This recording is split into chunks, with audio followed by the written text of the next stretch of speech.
today we're planning on talking about some of the technology that's available to help visually impaired people do everyday things that us sighted people take for granted. For example, using the computer or using apps on your phone or using e-readers. So we'll start off with reading. Now here, just grab this, we've got an ordinary Kindle. This is actually John's Kindle. And the more modern Kindles, like this one, have built into them a screen reader. So John can use it and open up the book that he wants to read and turn the pages, and it will read the story to him. And it comes with a pair of Bluetooth headphones like these, so he doesn't disturb other people around him. So that's really quite useful. It is quite useful and was also very easy to pick up because it has so many of the same commands that the iPhone has and the same swiping features. So that's handy. If you know how to use one, then you can use the other. And then the bits that I don't know, they have a tutorial that's built into it as well. So as soon as it comes out of the package, you go into the tutorial, and by the end of it, you'll know how to use all the basic features of the Kindle. Now, some people do say that they prefer to read an actual book, actually feel the book in their hands and read the print on the page, and they feel that's better than an e-reader. Now, obviously, John has no vision, so he can't read print. So what visually impaired people have is they have Braille. Now here we have, if I just pick this lot up here, these 6 volumes here are one Braille novel. So if we have a look, just open up the first one randomly. So if we can see that on the camera there, it's just all Braille. Now these 6 make up one novel because Braille takes up a lot more space than print does. So when it comes to reading a Braille book, you've got this choice of these kind of 6 volumes that make up a novel, or you've got one of these. I think I'd be going for the Kindle.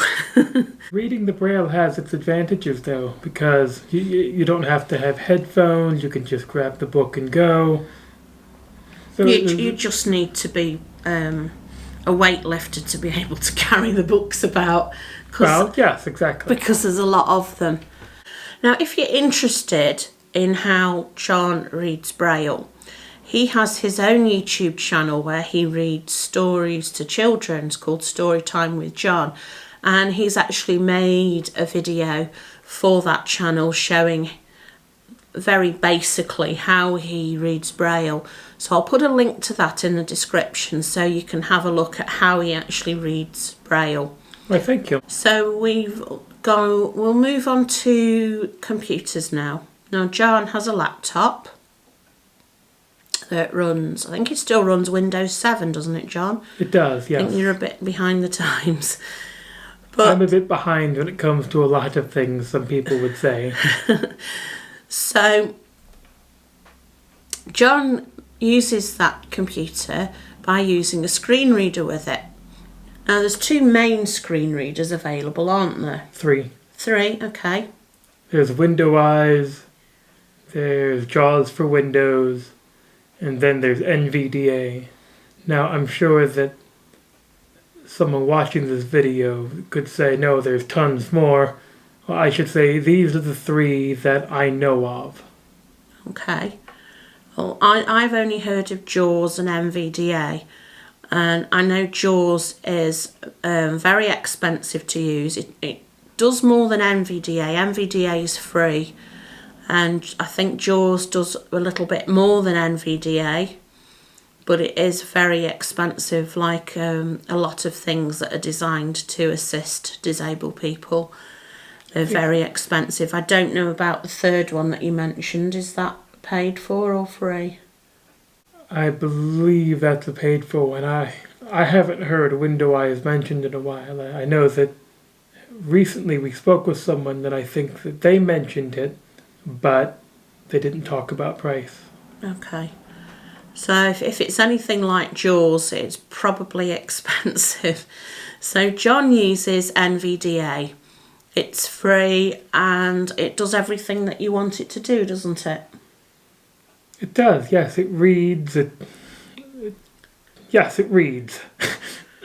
I know what's on the screen, and that's the main thing that I care about. Yes, and it tells you what links are on there and so on, so you know where to click. Now we've got a short clip here just showing John using NVDA to prepare a music list that he does for a radio show that he volunteers for. So this is just a short clip showing that. File submenu Alt+F. Close C. Gold wave works. An icon. Week 12 items 0 free Marlboro, 0 to the weight the band, 0 1 Clint Black nothing but the taillights 1900. File submenu Alt+F. Add to window play with Windows me edit with wavepad sound add to Winamps convert sound file. Open O. 7-zip CRC shot can select shred using open with submenu Audacity registered gold wave digital or desktop weak processing audio decompression. Gold wave 01 Clint Black nothing but the. So that was a short clip just showing how NVDA reads the screen so John knows what's there. And we can put a link to where you can download NVDA from in the description. And we're going to move on to phones. Now, Apple products are very popular with visually impaired people. And I think that's simply because they have a lot of technology that's built in that helps them. Apple have really thought about this, haven't they?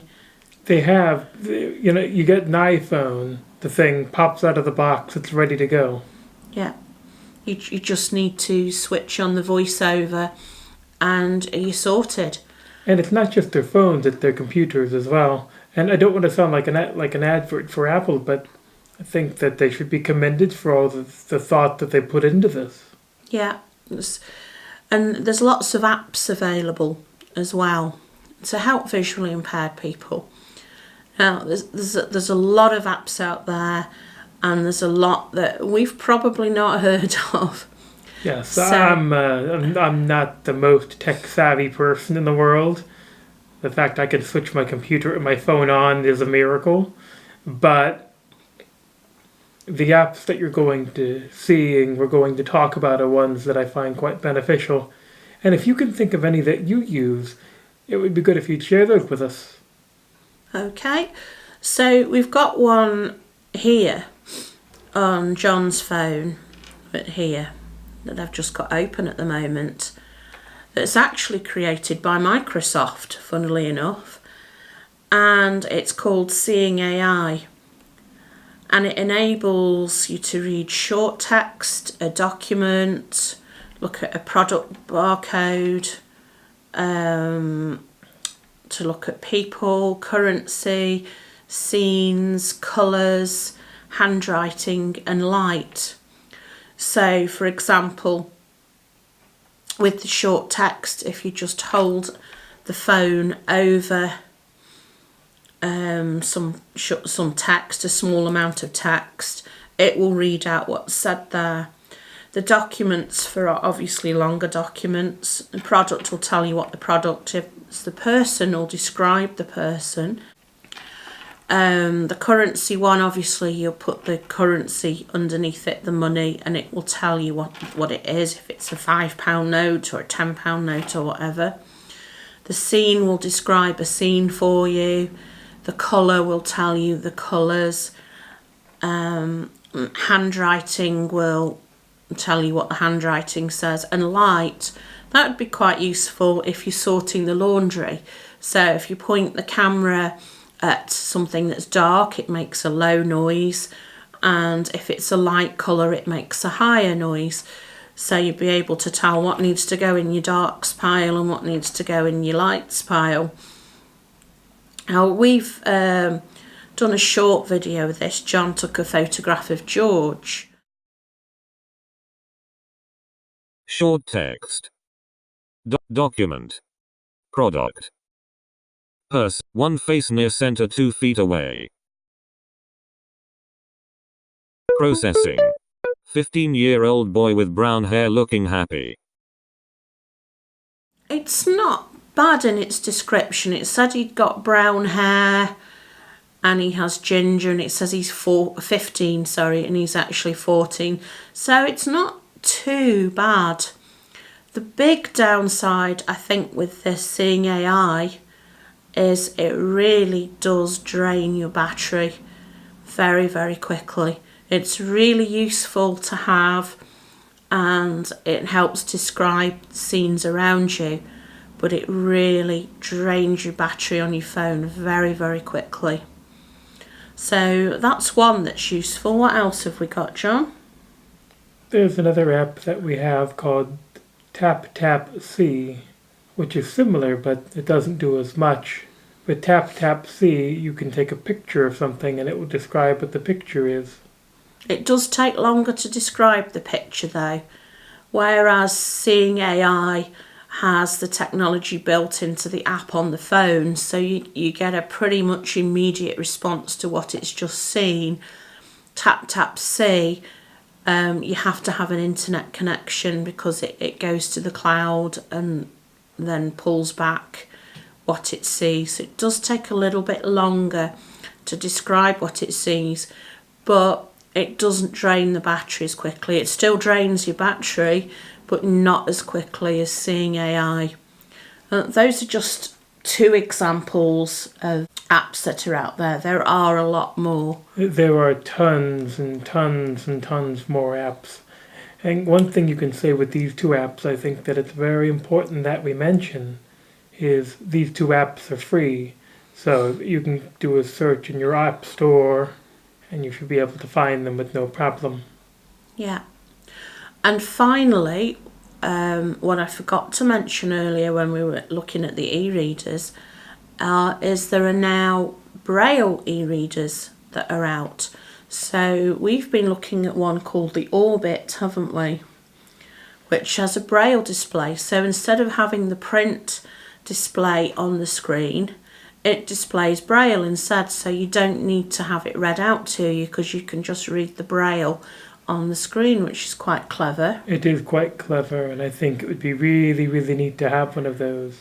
At the time that we're recording, it's priced at £449, which is expensive, but compared to some of the assistive technology that you get for visually impaired people, that's actually quite reasonable. I think. Yes. I would agree with you. Yeah. Anyway, I hope you found this video to be useful. Just giving a brief taster of what assistive technology is out there for visually impaired people.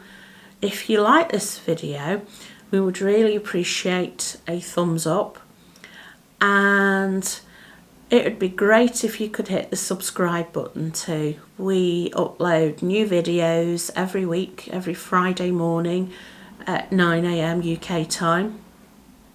And if you subscribe, you'll never miss a video again, whether we've gone out on a trip or whether we're doing another informational video like this one. And we have lots of fun things planned in 2019. So if you hit the subscribe button, you'll be one of the first to know just where we've been. So thanks for joining us, and we'll see you next time. Bye. Bye now.